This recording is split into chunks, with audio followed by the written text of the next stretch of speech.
Welcome to Manager Tools. This is Mike. And this is Kate. Today's cast, Manager Tools Coaching Model, updated, part 2 of 3. The questions this cast answers are, how do I coach my directs? What do I do when feedback is not enough? How can I help save an employee who is failing? If you want answers to these questions and more, keep listening. Is your fiscal year ending on the 30th of September, as many of the organizations to whom we deliver training are? Well, there's still time to plan your organizational training with any of our standard core trainings: the Effective Manager, the Effective Communicator, and the Effective Hiring Manager, whether on-site or virtually. Most likely, we can get to you before this window closes. If you're interested, send an email to Maggie. Her email address is customerservice@manager-tools.com. Okay, let's get to the meat of things, right? We're going to talk about the actual 4 steps of coaching, the Manager Tools Coaching Model. Step 1, collaborate to set a goal. Really simple. Once we decided what our director is going to get better at, and we'll talk about more in a second, we sit down with our directs and we set a goal. Okay, I want to highlight, we sit down with our directs and set a goal. If you noted it, good for you. First 3 steps, I made it pretty obvious at the beginning. The first 3 steps. So if you go, let me change If you that. weren't listening. If you weren't listening or you didn't note it, then shame on you, because I made it pretty clear. We try not to shame on Manager Tools, but Well, I mean, yeah, you know, it was pretty obvious. it's pretty obvious, right? The first 3 steps of the model start with the word collaborate. We sit down with our direct and set goals and brainstorm resources and create a set of action steps we call a coaching plan. Only in step 4, when the direct actions the plan while we monitor their actions, do the paths diverge. And really then it's only slightly, frankly, because we're still in the one-on-one every single week. Coaching is really most effective when it's collaborative. Managers know where the most likely opportunities are, but the direct is the one that is doing the learning and growing. And the manager can't do the learning for them. They can't do the growing for them. You can't shove the information into their head any more than the direct can always be right in choosing the topic or knowing the resources. Right. It's a bit like 2 treasure hunters. Each of you has half of the map. And then at some point, you're going to give them most of the map. Like you're going to kind of like shift it over towards them. And it's meant to be done together. And I will say this, a lot of organizations that I spend time supporting with training, they have these core values. That's what a lot of places call them. And one of them is often collaboration.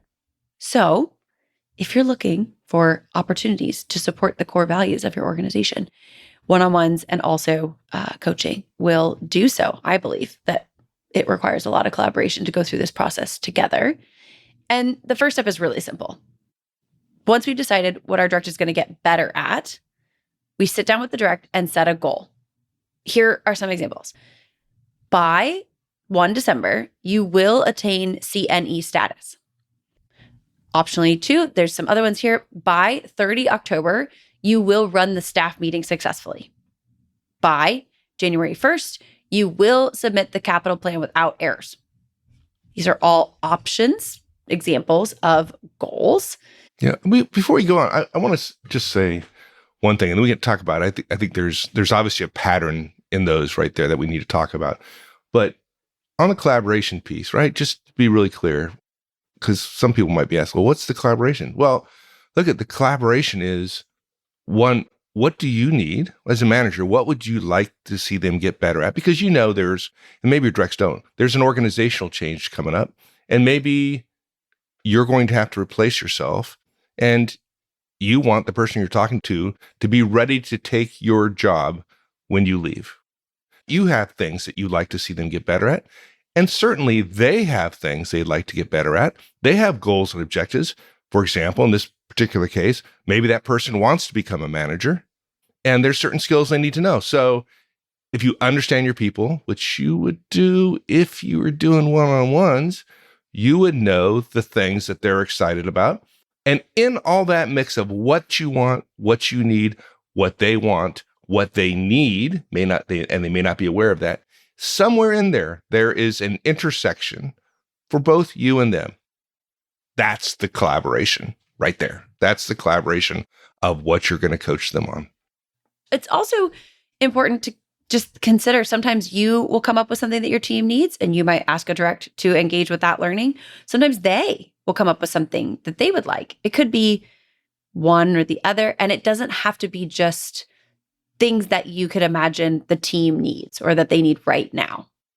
It can be that collaboration. It's important. And it could be part of your core values, or it could just be something that you and your direct agree will help support them in their really satisfaction in the role and being retained.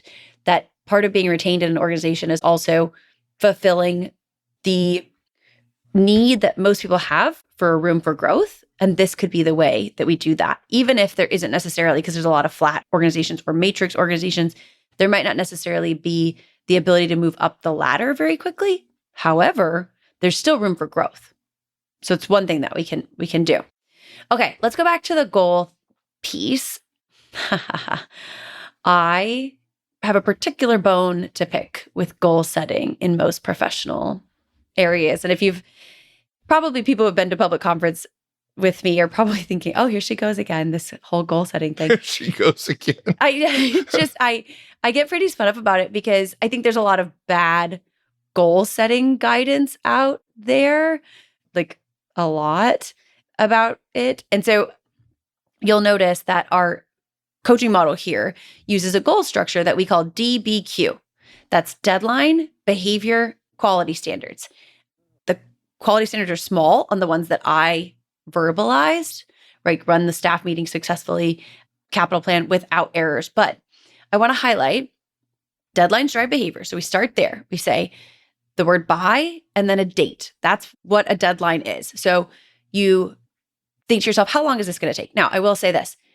I would suggest that you just default start with 6 months for most coaching engagements that managers, like frontline managers especially, are going to start with, okay? Because it's going to be helpful. So that's my pro tip there, 6 months. And we'll come back to this. But deadlines drive behavior, so we start with deadline. Then coaching, because it's a more powerful tool, remember, than feedback. We don't set deadlines less than 4 months. Okay, so keep that in mind. And that's why I say 6 months, y'all, because humans are really bad at predicting how long something's going to take. Yes. And you should just give yourself a buffer, because if somebody comes in early, that's a win. But if they come in late because you said 4 months from now and you're guessing, because you don't know yet how long this is going to take, how the learning is going to go. Maybe, for example, you pick a resource that doesn't work out, things like that. So I would suggest, unless there's a hard and fast time when you need it, just give it 6 months. It needs to be more than 4 months from now. If you think that they could improve their skills in this area, or they can change their behavior in less than 4 months, honestly, I would delegate something that would increase their repetition around the behavior and give them a lot of feedback about it rather than coaching them. So that's the threshold. You can think of it too, like there's 2 learning mechanisms in this trinity, which has 4 parts. One of which is delegation, one of which is coaching. Delegation is the one for shorter term items. And it's great because it also takes some work off the manager's plate, thus increasing our ability to be productive. Whereas coaching adds something to the manager's plate, therefore giving us a slight decrease in productivity, which might be worth it given what we're learning and what we're teaching in the end, right? However, let's not lose sight of the fact that you have this other option. Yeah. I think people, when they first hear the coaching model, they do get confused about the difference between coaching, feedback, where does delegation play in there? So, yeah. And that's how I think of it, is that one is shorter and increases repetition. If it's something you can learn through repetition, you can learn that in a shorter term and you can just delegate. So, okay, we set the date. Again, shorter than 4 months, delegation. Longer than 4 months, coaching. So it's got to be 4 months or longer. I would set 6 months. That's what I've used my whole managerial career. It's worked for me. Pick a date 6 months out and put the word by in front of it. Also, folks, I think some people are thinking, well, by 1 December. So that means that we're going to carve out 3 hours of time from their schedule. We're going to remove responsibilities such that they can get this done. Nope. It's not true. Nope. Folks, that's not the way coaching works, right? So they still have their normal stuff they need to do. As we go more through the coaching model, you'll see this is not a big deal. It's not going to take them a ton of time, but it is in addition to what they're doing. And because of that, it's even more important that they have a deadline, because coaching is one of those things that, like, we all know that if we've been around for a while, we know that coaching often isn't done at all. And when it's done poorly. And like Kate said earlier, dates, deadlines drive behavior. So don't skip that step. Just don't think we're just going to meander through this and eventually we'll get there and we don't need a date. No, you need a date. The chance of success goes up dramatically. I would say the difference between success and not success, one of them is, do you have a deadline? Otherwise, you don't have a deadline, it will not be successful. Take it for somebody who's been around a while. I don't know if that's a physical law, like one of Newton's laws, but yeah, it's pretty close. Yeah, I think the value is that if you want it done, there's a reason, and there's other things that would be associated with it being valued, right? And so you would set a deadline to be associated with the fact that there's a time frame after which not having this would be unacceptable. So there's that. And when we talk about this, to Mike's point, you're going to be, as the manager, setting a tone when we set deliverables later on about how much work this is going to be each week. And in that case, you can kind of set some parameters around this is how many hours a week the direct is going to spend. If that's the case, then your direct will know that this isn't going to take too much time. And if they say, well, still, that's some time off my week, we're not suggesting they work extra hours. So when they say, what am I supposed to take off their plate? To Mike's point, what we say is nothing. I want you to do 100% of the work that you're doing with 100% of the quality you're currently achieving in 95% less time to eke out those 2 extra hours a week that this might take up.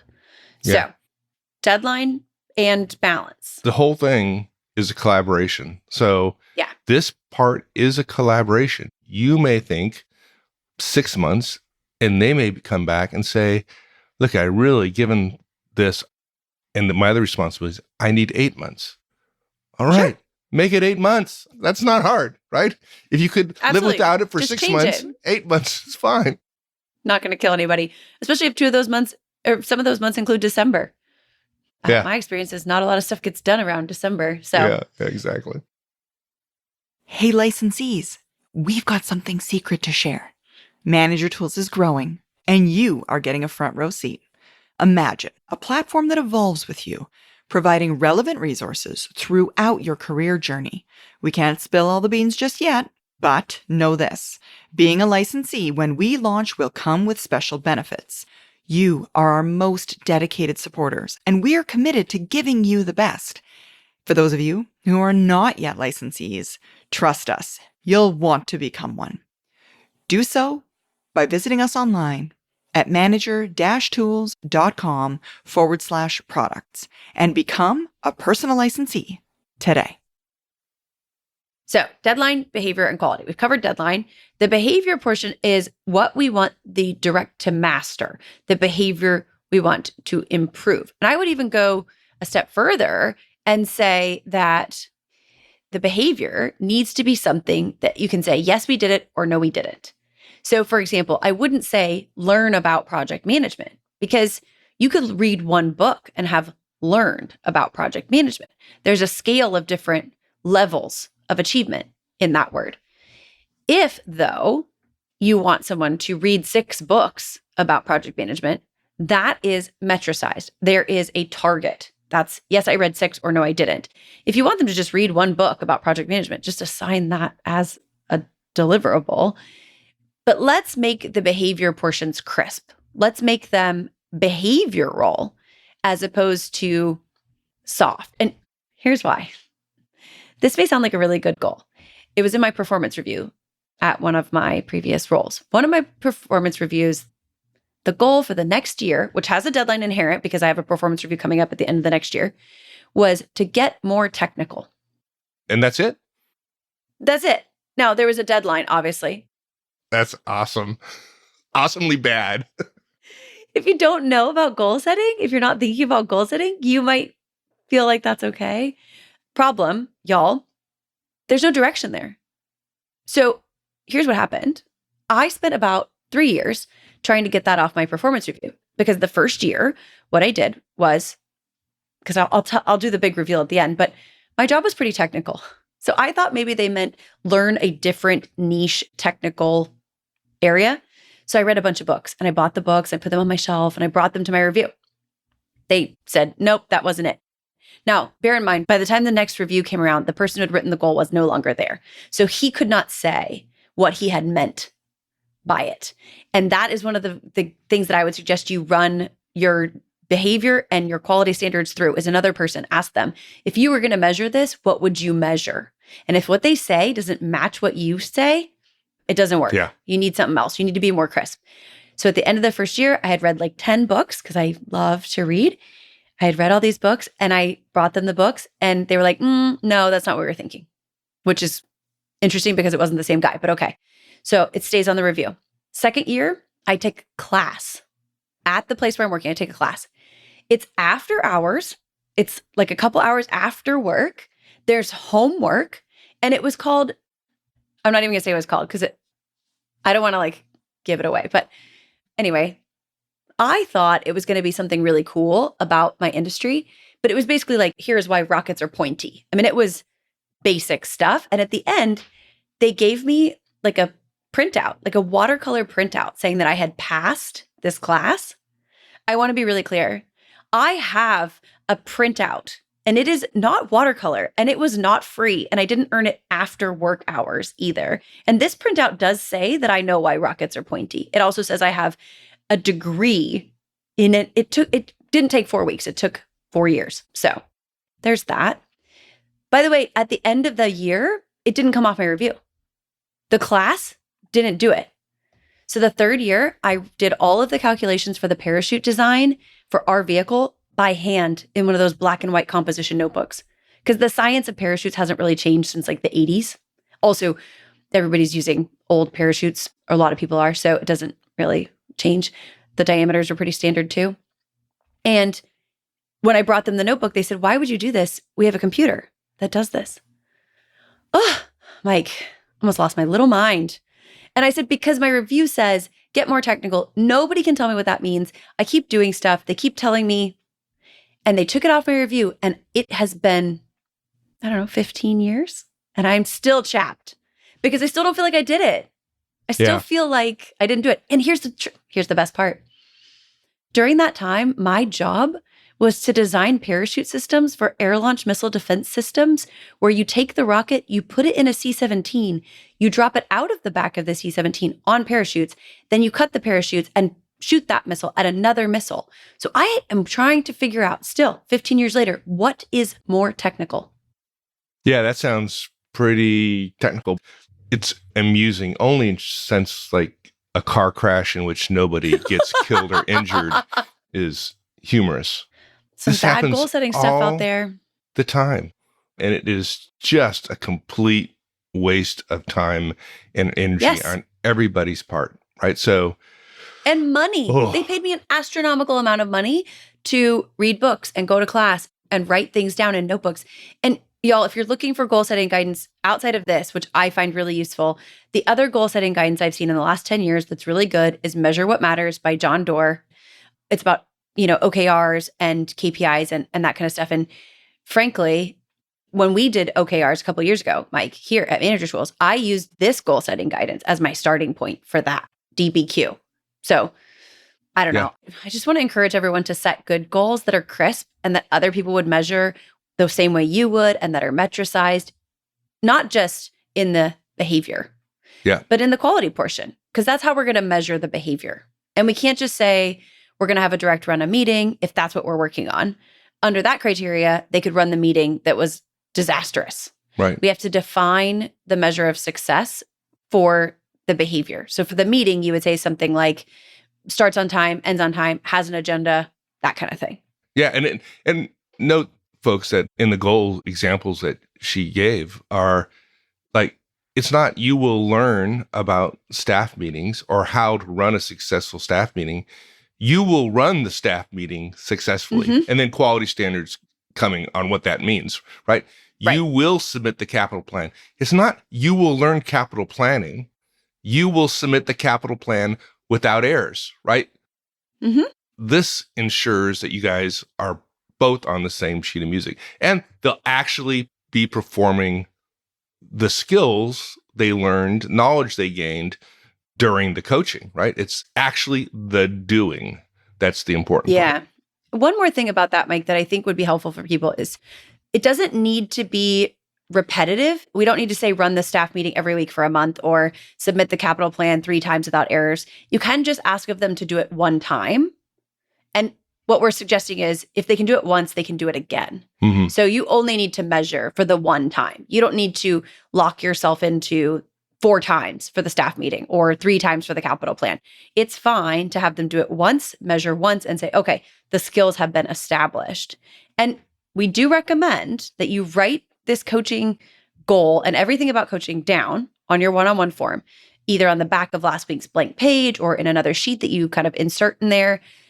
Honestly, you might want to keep it a little bit separate because this is probably the biggest thing that will go into their performance review, I would suggest. I always think of one-on-one notes as fodder for performance review content. And if they got coached this year and it goes well, it's definitely going to be in there. So do write it down. And maybe we should, to be useful, or to be helpful, maybe we should go through an example. That'd be great. And folks, writing in your one-on-one form, and a lot of us, what we do is we record the coaching stuff on the back. So it's really easy to identify where they are. As you go back over time, you can see progress on coaching. Since it is an ongoing thing, it's going to be 6 months. So it's very likely, it's not all that often other than review time, Kate, where I go back through O3s. Every once in a while, I say, okay, what did Alex say at a particular time or whatever? But I don't go back that often. But when I do, it's really nice that it's there. But coaching, I go back many, many, many times. And so having it in a different portion of the one-on-one form is really, really helpful to me. Absolutely. Okay, so let's do an example. And I want to do one that people would be kind of surprised by. So I want to talk about coaching a direct who has a problem interrupting people. This is the kind of example a lot of managers don't think can be done because you can't coach interpersonal skills, etc. In fact, that's not true. So since interpersonal skills are just behaviors, get excited, we can coach on them. Once you realize that, folks, it is so liberating. It is so liberating because a lot of managers think you can't coach interpersonal skills, and it is absolutely not true. This shift to thinking about behaviors, it's one of those fundamental shifts in your managerial life and executive life that once you make it, you'll never see the world again. You'll just see the world as a bunch of people behaving, and you're going to see those behaviors, and anything that you can observe, you can coach on. Let's also talk about the nature of the measurable goal. When we're setting goals for coaching, one of the things that we talk a lot about is goals being measurable and essentially kind of behavioral, right? A key part of this goal setting in coaching. And as we mentioned before in this guidance, you may be breaking this into smaller chunks. You may be using the goal setting piece in other areas of your managerial life. You may be using the deliverable piece in other areas of your managerial life. So when you're thinking about goals in general, a key part of this is that it describes behavior or results that demonstrate the skill being coached. Yeah, it's really, I think that's absolutely key. I've seen it many times where a manager say will be coaching somebody on a particular goal, and the measurement, the goal is to read a book, say running meetings, right? And reading a book, I mean, that is a behavior. I guess you can it is a behavior. Literal and say that is a behavior. But reading a book on running meetings without having run meetings and demonstrating the skills necessary to run a meeting, that's not going to be great coaching engagement. One of the things I sometimes say when we're talking about this in public events and at client events too, although we talk about it less often there, is I say to people, both the behavior and the goal, like the B part of the DBQ and the quality standards, is to ask yourself, if I measured this and somebody else measured it, would we measure the same thing? So if you were going to send somebody else to audit the running of the meeting, for example, you wouldn't set a quality standard as don't use any filler words, because what you define as filler words and what I define as filler words might be different. It needs to be crisp enough that another person would measure or count or assess it the same way. Yeah, makes sense. Yeah, that's one of the things I try to ask people, like, because that happened to me. Tell me what happened. Somebody at a previous organization where I worked set a goal for me. A previous organization? Is that what you said? Yeah. You said, Yeah. You did say that. Okay, previous organization. Yeah. Okay, just Mhm. checking, making sure. They set a goal for me on my performance review that said, get more technical. And then by the time the performance review cycle had come around the next year, because it's a matrix organization, I had been kind of assigned to another manager, and I did what I thought the manager who set the goal wanted me to do. And the new manager said, I don't think that means get more technical. Well, what did you do? I'm curious, did you like read rocket manual? What does a rocket engineer do to get more technical? Thank you. I took the first year I read a bunch of books. The second year I took a class like outside of work. The third year they took it off my review because I did all the parachute calculations for our design by hand in like a composition notebook. And the thing was, they said, we're taking this off the review because you're spending too much time trying to fill it. They didn't say, we're taking this off the review because you've done it. So I'm still, to this day, chapped about it because I still feel that I did not accomplish it. Yeah. And that's the same thing. The one guy said, get more technical. I'm sure in his mind that meant something really crisp. It didn't mean the same thing to the other guy. So the second guy said, oh, that doesn't fulfill the goal. Yeah, it's funny. We had a coaching client way back at the beginning of, no, I shouldn't say coaching client. We had a client organization. And one of the marketing vice president had a problem with one of the project managers. They were making a transition that was very significant.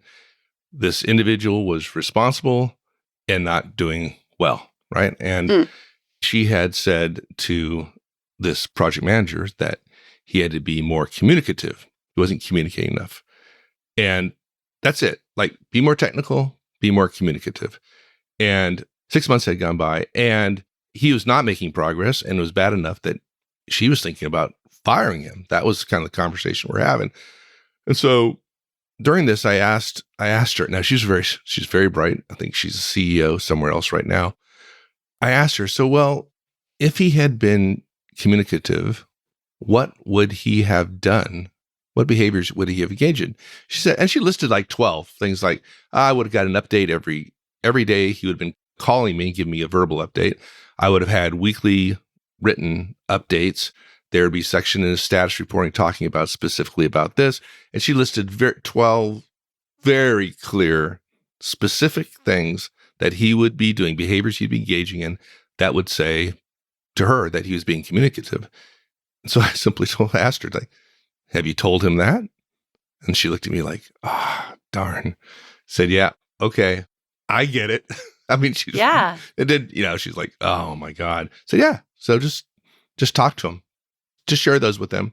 And then 6 months later, he had done all of those things every single time. And she was thinking about firing him. And now she was just over the moon with what he had done. I mean, that was the first time I saw like so clearly the ability, willingness to communicate behaviors.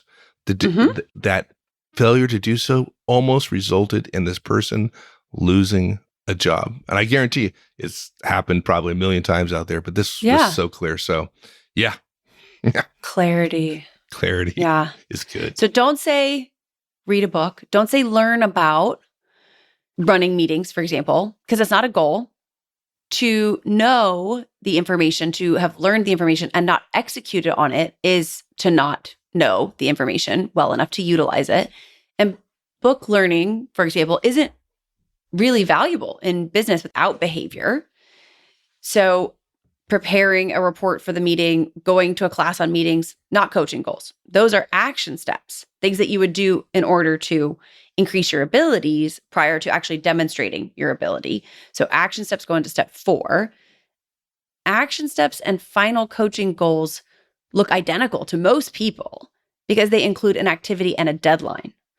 But the coaching goal should be the actual behavior being improved in use, demonstration of the behavior that is meant to be improved upon. Run an effective meeting, raise $1 million, give a 30-minute presentation. Those are behaviors. We're going to iterate.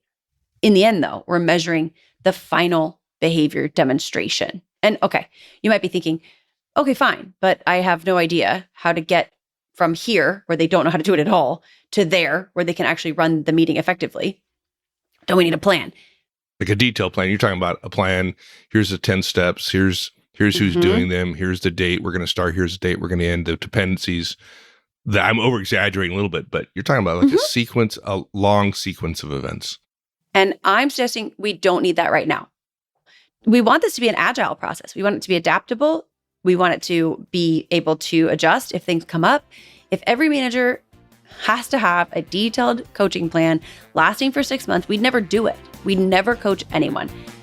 So for now, we're just defining the end state. Remember, we're at the very beginning here. We don't know a ton. We're just setting the finish line. How we get there, we'll figure out later. That's all today, y'all. We'll see you back here next week with the continuation of this topic.